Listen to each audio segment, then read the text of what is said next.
Hello everyone. इस session में हम डिस्कस करने जा रहे हैं मई 22 एग्जाम के लिए chapter number 15 audit under fiscal laws की अमेंडमेंट्स को। ऑडिट अंडर फिस्कल लॉज, इस चैप्टर में दो तरह की ऑडिट है। One is audit under the provisions of income tax act 1961 and second GST audit.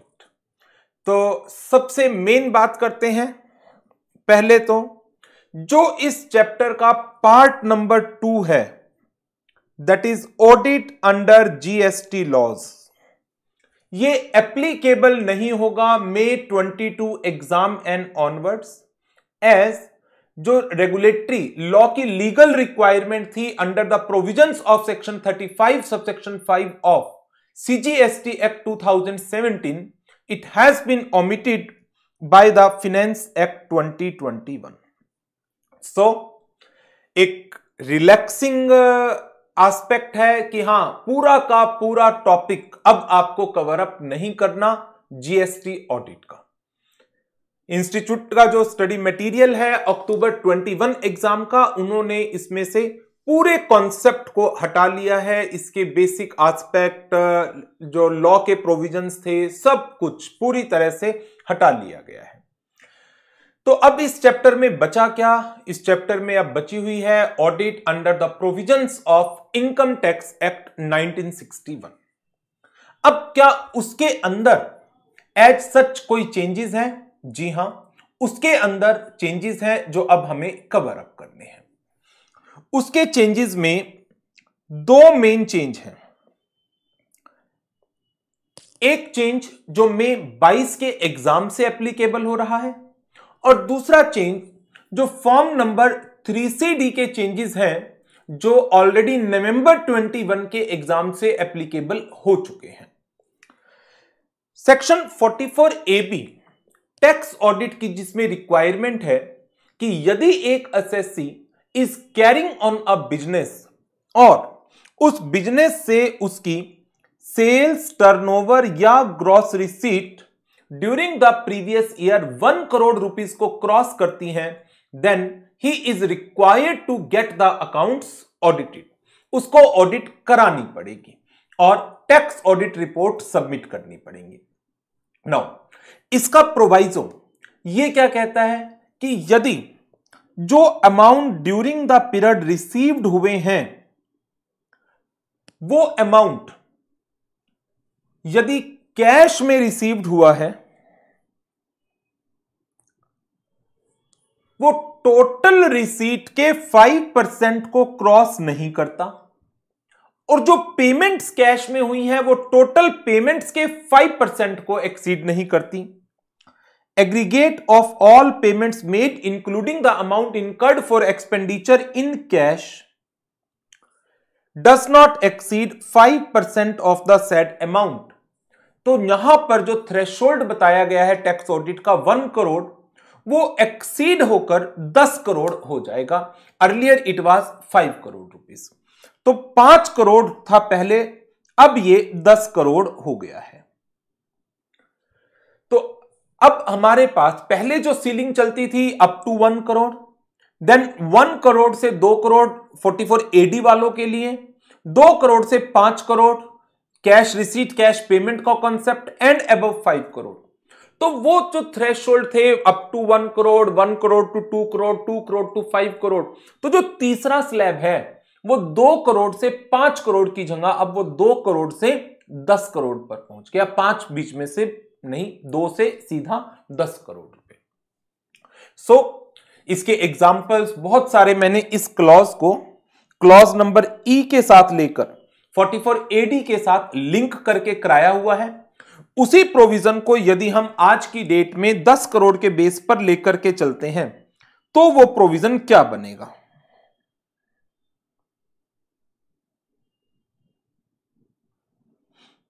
मैं आपको इसमें एक छोटी सी नोटिंग करा रहा हूं, वो आप नोट कर लीजिए।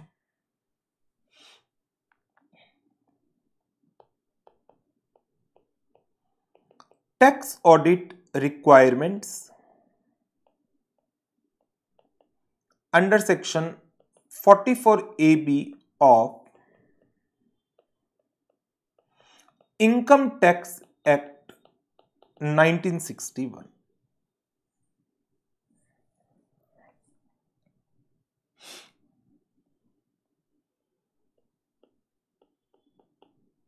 टर्नओवर कितनी है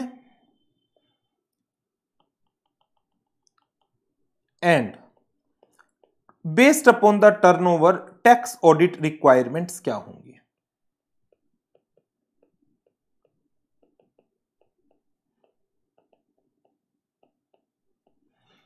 पहला केस, यदि टर्नओवर अप टू ₹1 करोड़ है, टर्नओवर अप टू ₹1 करोड़ है, क्या टैक्स ऑडिट की रिक्वायरमेंट आएगी? यदि आप खाली क्लॉज ए देखते हैं तो आप कहेंगे नहीं आएगी सर, लेकिन यदि आप क्लॉज ए को क्लॉज ई के साथ कवर अप करते हैं, क्लॉज ए को क्लॉज ई के साथ कवर अप करें, क्लॉज ई पर्सन सेक्शन 44AD में कवर है, shall not be eligible to claim the benefit of section 44AD and income exceeds the maximum exempted amount, तो उसको टैक्स ऑडिट करानी है। तो मैं दोनों प्रोविजन को यदि साथ में लेकर चलता हूं, देन यदि टर्नओवर अप टू 1 करोड़ है, tax audit required if assessee covered under section 44AD जो प्रिजम्पटिव बेसिस का है and income computed is less than the income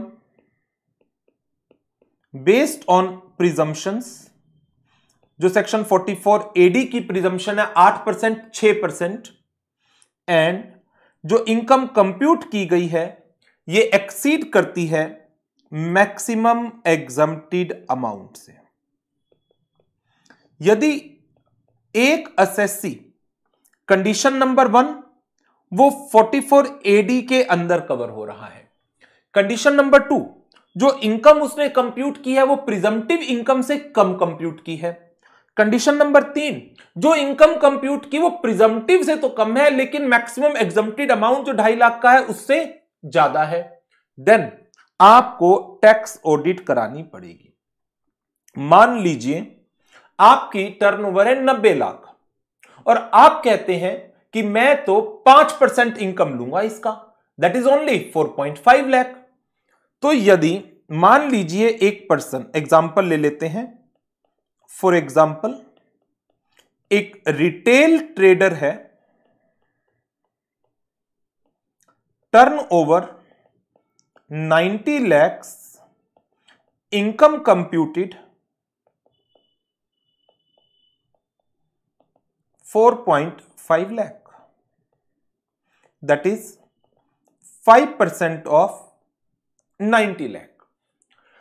condition number 1, क्या वो रिटेल ट्रेडर है? जी हां, इसका मतलब 44AD के अंदर कवर हो रहा है, यस। कंडीशन नंबर 2, क्या उसने इनकम प्रिजम्पटिव बेस से कम ली है? प्रिजम्पटिव बेस है, सारी ऑनलाइन ट्रांजैक्शन है 6%, अदरवाइज 8%, उसने इनकम लिया 5%, कंडीशन नंबर 2 पूरी। क्या उसकी इनकम 2.5 लाख से ज्यादा है मैक्सिमम एग्जम्प्टेड अमाउंट से? जी हां। तो क्या इस रिटेल ट्रेडर को ऑडिट करानी पड़ेगी? यस, इसको ऑडिट करानी पड़ेगी। अब चलते हैं दूसरे एग्जाम्पल के ऊपर।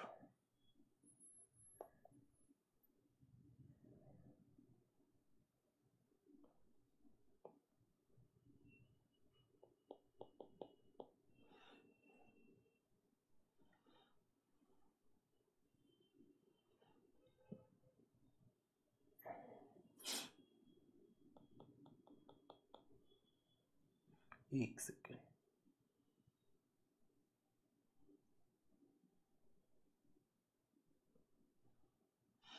दूसरा एग्जाम्पल, हम टर्नओवर ले रहे हैं 1 करोड़ से ज्यादा but up to 2 crore.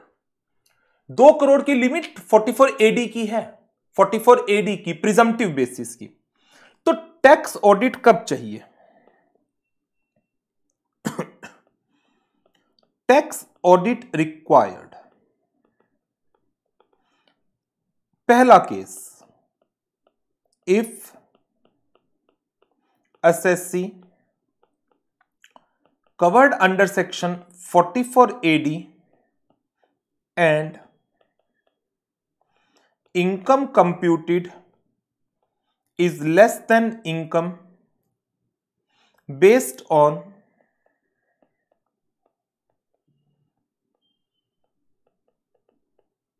presumptions, income computed is in more than maximum exempted amount।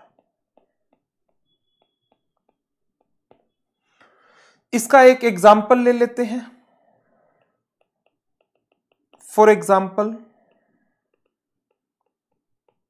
Retail trader, turnover 150 lakh की, इनकम कंप्यूटेड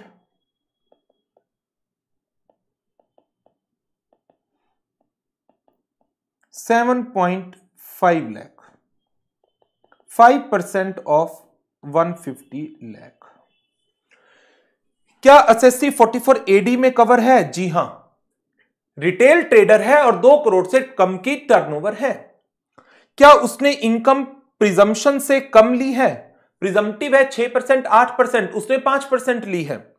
क्या उसकी इनकम मैक्सिमम एग्जम्प्टेड अमाउंट से ज्यादा कंप्यूट हुई है? जी हां, 2.5 लाख से ज्यादा की है, टैक्स ऑडिट करानी पड़ेगी।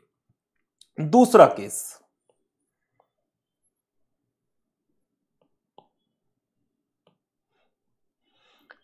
टैक्स ऑडिट करानी पड़ेगी if assessee not covered under section 44 AD, 44 AD में कवर नहीं होता, okay, and cash receipts exceed करती है 5% ऑफ टोटल रिसीट्स या और कैश पेमेंट्स एक्सीड करती हैं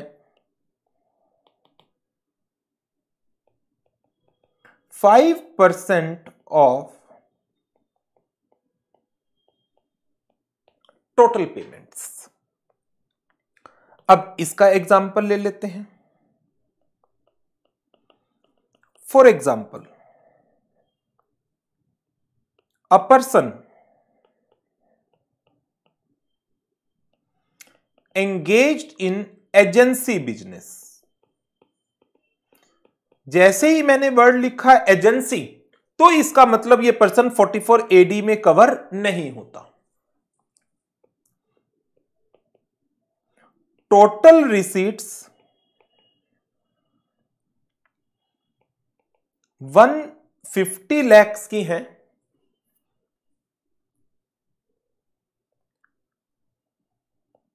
इन बैंक, सारी रिसीट्स बैंक में आती है, एक कंडीशन पूरी। टोटल पेमेंट्स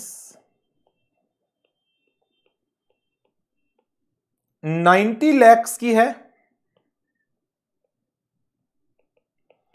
50% इन कैश, आधी कैश में, आधी बैंकिंग चैनल के थ्रू। लिमिट है सिर्फ 5%, 5% तक कैश पेमेंट, 5% तक कैश रिसीट अलाउ करेंगे, उससे ज्यादा है तो टैक्स ऑडिट करानी पड़ेगी। 1 करोड़ से ऊपर की टर्नओवर है तो 1 करोड़ से ऊपर की टर्नओवर है, 44 एडी में पर्सन कवर नहीं हो रहा, और कैश पेमेंट्स, कैश रिसीट तो सारी की सारी बैंक में है। मुझे तो दोनों कंडीशन देखनी होती है कि दोनों में से एक की भी वायोलेशन हो जाए। कैश रिसीट है ही नहीं, कोई बात नहीं, कैश पेमेंट 5% से ज्यादा हो गई, टैक्स ऑडिट करानी पड़ेगी, टैक्स ऑडिट करानी पड़ेगी। दोनों में से कोई भी कंडीशन वायोलेट हो जाए, इधर रिसीट की या पेमेंट की, आपको टैक्स ऑडिट करानी पड़ेगी। ये आ गया हमारा दूसरा स्लैब टर्नओवर का 1 करोड़ से 2 करोड़। अब बात करते हैं तीसरे स्लैब की। तीसरा slab, greater than 2 crore but up to 10 crore. क्या टैक्स ऑडिट करानी पड़ेगी? जी हां। कब? टैक्स ऑडिट रिक्वायर्ड कब? इफ कैश रिसीट्स एक्सीड करती हैं टोटल रिसीट्स के 5% को, और दोनों में से कोई भी एक कंडीशन देखनी होती है। कैश पेमेंट्स एक्सीड करती हैं टोटल पेमेंट्स के 5% को। यहां पर मैं 44AD के साथ कोई लिंक नहीं करूंगा। क्यों? क्योंकि 44AD अप्लाई ही कब होता है? जब पर्सन की टर्नओवर अप टू 2 करोड़ तक की होती है। यहां तो बात ही कितनी हो गई? टर्नओवर 2 करोड़ से ज्यादा की है, तो 44AD का सीन तो आ ही नहीं सकता। क्लॉज ए के ऊपर आंसर बेस्ड होगा सिर्फ। तो सिंपल सा केस है। टोटल रिसीट्स कितनी है, टोटल पेमेंट कितनी है, कैश में कितनी है रिसीट्स, कैश में पेमेंट कितनी है। यदि दोनों कंडीशंस पूरी हो जाएं, कैश रिसीट्स टोटल रिसीट के अप टू 5% है, एंड जो कैश पेमेंट है टोटल पेमेंट के अप टू 5% है, इट्स ओके, टैक्स ऑडिट नहीं चाहिए। बट दोनों में से भी कोई एक कंडीशन वायलेट हो गई, टैक्स ऑडिट चाहिए। फोर्थ केस, यदि टर्नओवर 10 करोड़ से ज्यादा है, tax audit always required. Tax audit हमेशा रिक्वायर्ड होगी एक बिजनेस के अंदर। तो जो ये हमारा एक केस चल रहा था, टर्नओवर ऑफ बिजनेस लिख लीजिए, मैं प्रोफेशन की बात नहीं कर रहा हूं, टर्नओवर ऑफ बिजनेस। तो 4 क्राइटेरिया आ गए, अप टू 1 करोड़ का, 1 करोड़ टू 2 करोड़ का, 2 crore to 10 crore and above 10 crore. 1 crore से 2 करोड़, यहां पर आपको 44AD के साथ मिल करके बात करनी पड़ेगी। आप अकेले 44AB के क्लॉज नंबर ए पर अपना आंसर नहीं दे सकते। तो ये चेंज है, छोटा सा चेंज है। नहीं, अदरवाइज मैं सिंपल लिमिट भी बता देता आपको, तब भी आप लोग कर लेते, बट मुझे लगा इंपॉर्टेंट टॉपिक है, इस बहाने से रिवाइज हो जाएगा। ये सारी detail discussion along with lot of examples हमने रेगुलर क्लास में डिस्कस किए हुए हैं। बट अब आपको क्या करना है, 10 करोड़ के बेस पर अपने आंसर को लेना है इंस्टेड ऑफ 5 करोड़ सीलिंग। एक तो हमारे ये चेंजेस थे सेक्शन 44AB के अंदर। जीएसटी ऑडिट है नहीं। इसके अलावा एक दूसरा चेंज है, फॉर्म नंबर 3CD में कुछ चेंजेस हुए थे जो नवंबर 21 एग्जाम से ही एप्लीकेबल हो गए थे। नवंबर 21 एग्जाम से। तो नवंबर 21 की अमेंडमेंट्स के अंदर हमने उनको कवर अप किया था, बट हो सकता है कुछ स्टूडेंट्स ने नवंबर 21 वाली अमेंडमेंट्स देखी ही ना हो। तो मैं एक काम कर रहा हूं, मैं इसी वीडियो के साथ, जब ये वीडियोस आपको अवेलेबल होगी तो इसी वीडियो में मैं उसको भी ज्वाइन करा करके आपको ये वीडियो अवेलेबल करवा दूंगा। तो जिन्होंने नवंबर 21 की वो अमेंडमेंट्स नहीं देखी हैं, जहां फॉर्म 3CD के अंदर 4-5 क्लॉज में चेंज हुए थे, छोटे छोटे चेंज है, तो वो भी इस वीडियो को देख लेना। ठीक है, तो 44AB की अमेंडमेंट्स मैंने कवर अप कर दी है। अब इसके बाद आपको वीडियो ठीक मिलेगा जो फॉर्म 3CD के चेंजेस का है नवंबर 21 में। इसके जस्ट बाद मैं उसको ज्वाइन करा देता हूं। ठीक है, thank you very much, good bye.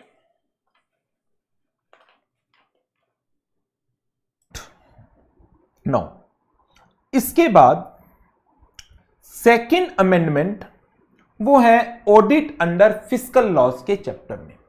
इसमें 2 अमेंडमेंट्स हैं। एक अमेंडमेंट है हमारी रिवीजन ऑफ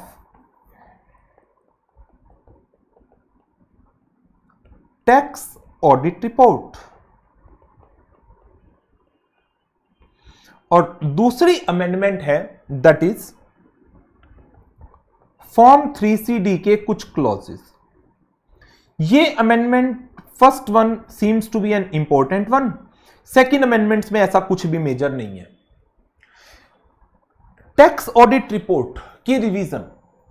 मान लीजिए आपने अपनी टैक्स ऑडिट रिपोर्ट 31 अगस्त को बनवा ली, 31 अगस्त को आपने टैक्स ऑडिट करवा ली, लेकिन 31 अगस्त के बाद 30 सितंबर से पहले आपने क्या किया, कुछ पेमेंट्स की हैं सेक्शन 40 एंड 43B जिनको कवर अप करता है, जहां पर कंडीशंस हैं कि फ्यू पेमेंट्स आर रिक्वायर्ड, जिनकी पेमेंट एक्चुअल में हो जानी चाहिए, अकाउंट्स आप मर्केंटाइल बेसिस पर बना रहे हैं तो एक्रूअल बेसिस पर डिडक्शन नहीं मिलेगी, 43B इनकी बात करता है।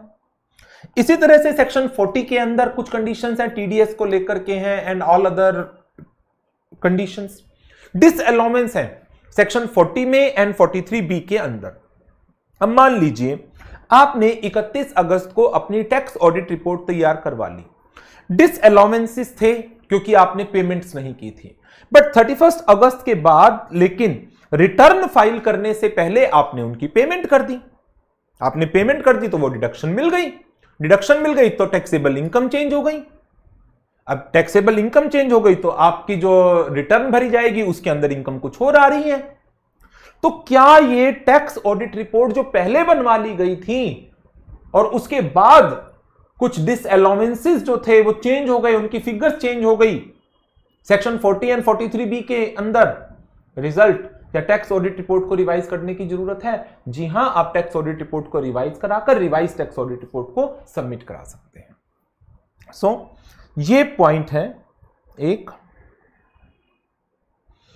नोटिफिकेशन नंबर 28/2021 डेटेड 1 अप्रैल 21, सीबीडीटी ने इस नोटिफिकेशन के थ्रू रूल नंबर 6G को अमेंड किया और प्रोविजन दिया that audit report furnished may be revised by the person by getting the revised report of audit from the chartered accountant duly signed and verified by such chartered accountant. If there is payment by such person after furnishing of report which requires recalculation of disallowance under section 40 or section 43B, the said revised report has to be furnished before the end of relevant assessment year to which this report belongs to. तो एक तो provision हमारा आ गया, क्या tax audit report revise की जा सकती है, यदि हां तो किस सिचुएशन के अंदर। रूल 6G की अमेंडमेंट आ गई है हमारी। इसके अलावा जो और चेंजेस किए गए हैं वो चेंजेस हैं फॉर्म नंबर 3CD के। फॉर्म 3CD के जो मेजर चेंज किए गए हैं वो जो ऑल्टरनेटिव टैक्स रेजिम है उसके कारण है। जैसे क्लॉज नंबर 8A, इसके अंदर पहले सिर्फ ये 2 सेक्शन लिखे हुए होते थे, अब ये 3 नए सेक्शन और लिख दिए गए। ये है क्या? यदि आप लिखना चाहें तो लिख लें 115BA, ये ऑल्टरनेट टैक्स स्ट्रक्चर प्रोवाइड करता है in respect of certain manufacturing domestic companies, जहां पर इनको एक ऑप्शन दी गई थी उन कंपनीज को जो 1 अप्रैल 2017 से अप्लाई हुई थी कि वो 25% के ऊपर अपनी टैक्स लायबिलिटी को कंप्यूट कर सकते हैं।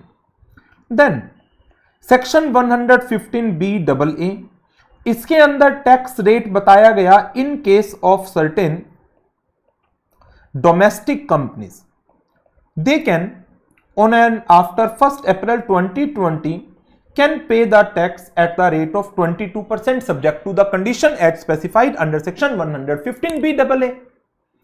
फिर 115BA भी आ गया, इसके अंदर टैक्स बताया गया in case of new manufacturing domestic companies, subject to some conditions, they can pay the tax liability at the rate of 15% only.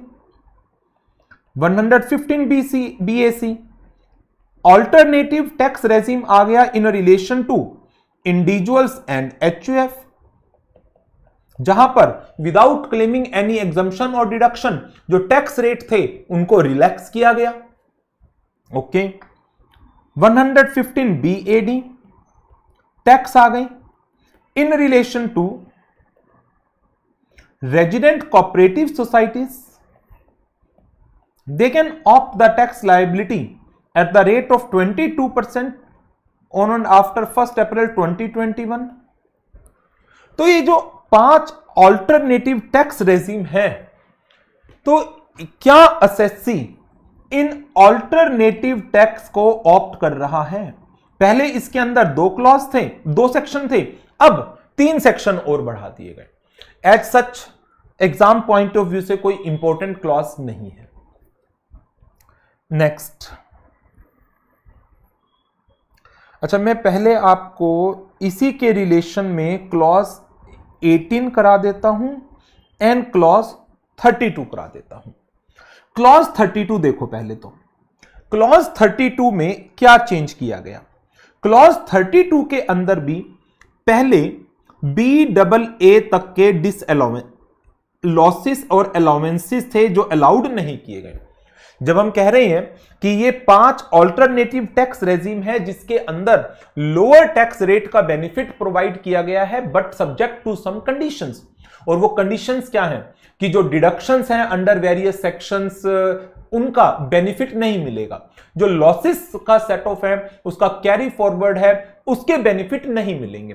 तो जब आप क्लॉज 32 पढ़ते हैं तो इसके अंदर भी हम ब्रॉट फॉरवर्ड लॉसेस और डेप्रिसिएशन अलाउंसेस उनकी डिटेल देते हैं.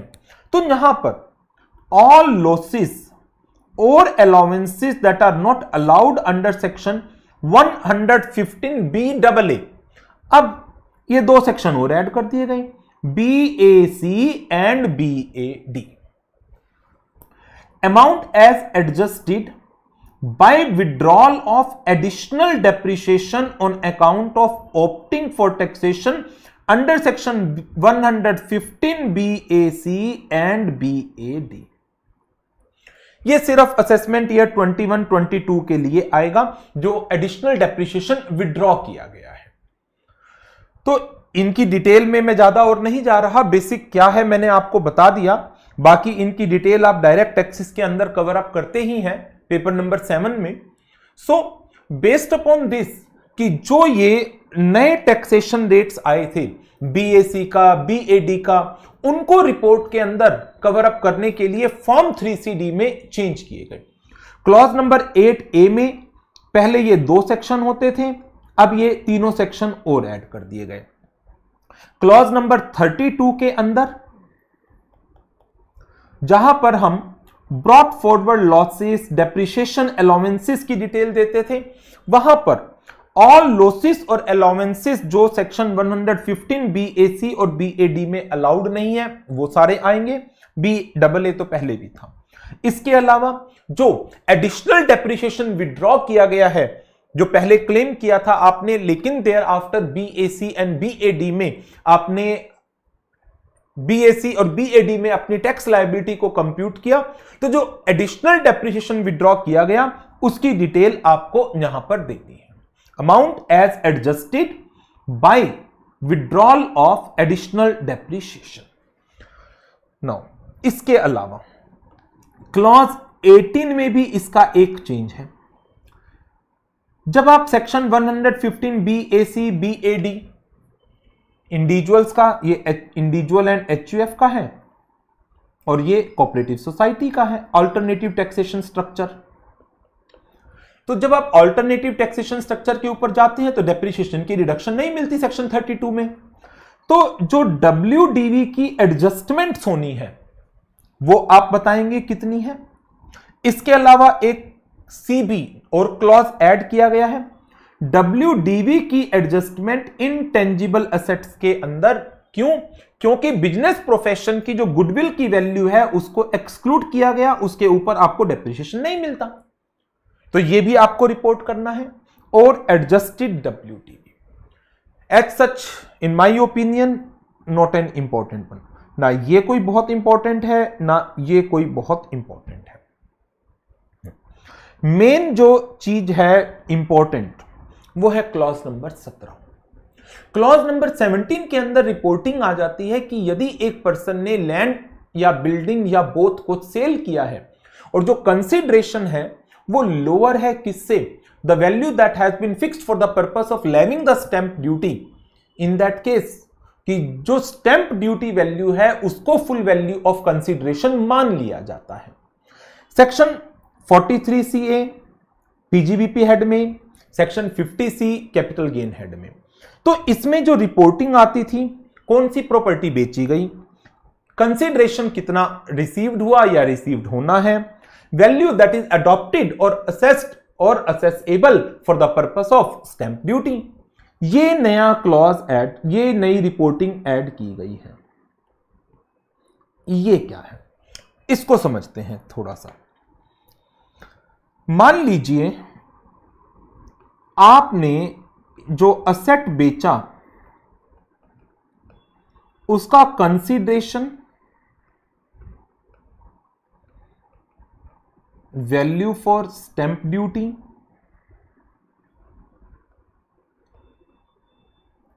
Full value of consideration.